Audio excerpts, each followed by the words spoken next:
हाय, वर्ष सिंपल रेसिपीमध्ये स्वागत आहे तुमचं. आज आपण बनवत आहे कोथिंबीर वडी, ते पण एकदम टेस्टी आपली कोथिंबीर वडी. हे बघा, कोथिंबीर घेतली मी, स्वच्छ चिरून धुवून घेतलेली आहे आपण ही कोथिंबीर. आणि मोठं बाऊल असं घेतलेलं आहे मी. आणि मोठी वाटी एक बेसन पीठ घेतलेलं आहे. छोटी वाटी भरून आपण मिरची, लसूण आणि जिरं याची पेस्ट केलेली. मिरच्या तुमच्या तिखटीच्या नुसार घ्या, म्हणजे तुम्हाला किती तिखट लागतंय. कमी तिखट लागेल कमी मिरच्या घाला. लसूण फक्त जास्त घाला याच्यामध्ये, कारण की लसूणने जास्ती टेस्ट येते. लसूण जास्त घ्यायचं याच्यामध्ये. आणि मिरच्या तुमच्या टेस्टनुसार घ्या, कमी तिखट किंवा जास्त तिखट.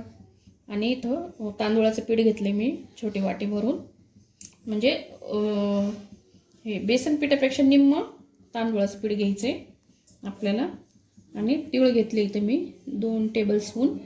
1 टेबलस्पून मी इथं जिरं घेतलं आहे. चवीनुसार मीठ घेतलं आहे. धनेपूड घेतलं आहे मी 2 चमचे. अर्धा चमचा हळद घेतली. चला आता मिक्स करून घेऊ आपण. हे टाकून घेऊ याच्यामध्ये. कोथिंबीर स्वच्छ धुवून बारीक चिरून घेतलेली. आणि हे सगळे मसाले आपल्याला याच्यात टाकायचे. बेसन पीठ टाकायचे,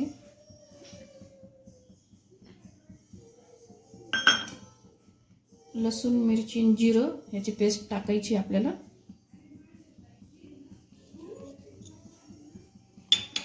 आणि तीळ टाकायचे आपल्याला. तीळ तुमच्या आवडीनुसार घालायचे तर घाला, नाही तर नाही घातले तरी चालतील. आणि मिरची, तांदूळाचं पीठ घालू. थोडंसं कमी ठेवते मी, बघू याच्यात आपलं होतंय का. मळून घेऊ आता आपण. चांगलं मिक्स करून घ्यायचं. याच्यात पाणी घालायचं नाही. पाणी थोडंसंच आपल्याला घालायचं, कारण कोथिंबीर ओली असते ना, त्याला लगेच बाइंडिंग होऊन जातं. अगदी थोडंसं आपल्याला पाणी लागेल.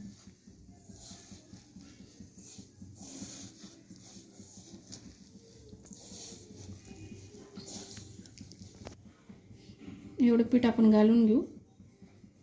ठेवलेलं होतं ते थोडंसं बाइंडिंगला आपल्याला कमी पडत होतं, ते पण टाकून दिलं. थोडंसं पाण्याचा हपका मारू आपण याच्यावर. पाणी मारून घेऊ थोडंसं. थोडंच पाणी घालायचं आहे आपल्याला, जास्ती नाही.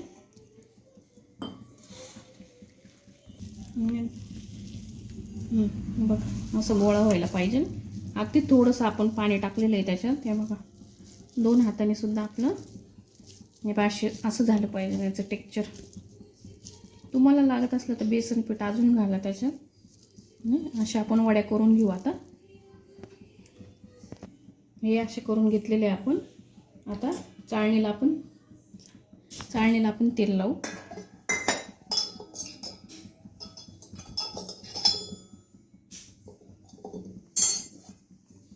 म्हणजे खाली चिटकणार नाही ते. आणि इथं आधीच आपण पाणी उकळत ठेवलेलं आहे. आता आपण याच्यावर चाळणी ठेवू आणि मग हे वड्या याच्यावर ठेवू उकळायला.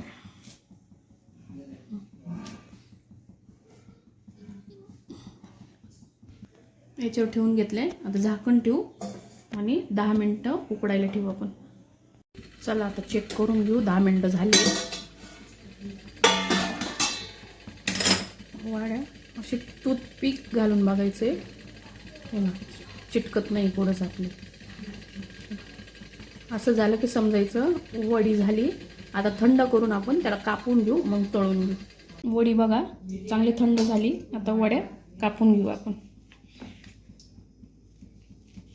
व्यवस्थित हळूहळू आपल्याला कापायचे आहे, नाही तर त्या अशा सुटतात.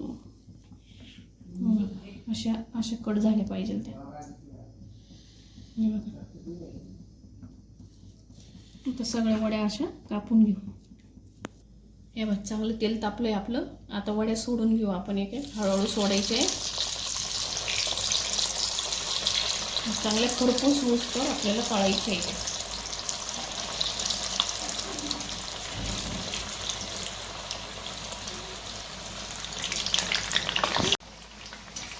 चांगले खरपूस तळायचे आहे आपल्याला. बेसन कच्चं राहिलं म्हणजे राहिलं नाही पाहिजे. त्याच्यात चांगलं तळून घ्यायचं आहे आपल्याला. मंद आचेवर तळून घ्यायचे आहे. जास्त फुल गॅस नाही करायचा आहे आपल्याला, कारण की त्या खरपूस अशा तळल्या गेल्या पाहिजे आतपर्यंत. त्याच्यामुळे बारीक गॅस करून तळा. बघा अशा किती छान गोल्डन कलर आला आहे त्याला. असं तळून घ्यायचे आपल्याला, म्हणजे कुरकुरीत होणार आहे, टेस्टी पण लागणार आहे आपल्या. सोपं आहे, खूप काही अवघड नाही ते करायला. अगदी त्याला 10-15 मिनटं लागतात. काढून घेऊ आता. झाले आपल्या वड्या. टेस्टी अशी आपली कोथिंबीर वडी तयार आहे. बघा, आवडली असेल तर लाईक, शेअर आणि सबस्क्राईब करायला विसरू नका. बाय.